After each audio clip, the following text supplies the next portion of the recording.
ito ay rated SPG. Striktong patnubay at gabay ng magulang ang kailangan. Maaaring may masiselang tema, lengguwahe, karahasan, sexual, horror o droga na hindi angkop sa mga Sukong-suko na nga itong si Marge sa mga kasinungalingan nga nito ni Paulo. Subalit may isa pa nga siyang hindi nalalaman dahil ito ngang si Ashley ay anak ni Paulo dito nga kay Thea.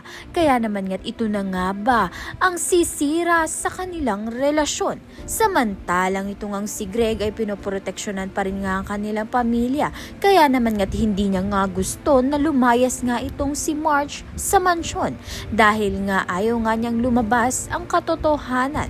Samantalang maraming ngang nalalaman ito ngang si Yoli sa pamilya Torrecampo, lalong-lalo na nga ang mga sinisikreto nito dahil noon pa man ay kasambahay na nga itong si Yoli. Kaya naman nga't alam nga niya ang mga sinisikreto at kung paano nga ito magiging malala.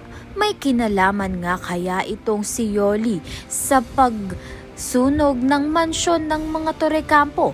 Gumuho na nga ang mansyon, ngunit mabubura nga kaya ang mga sinisikreto nito?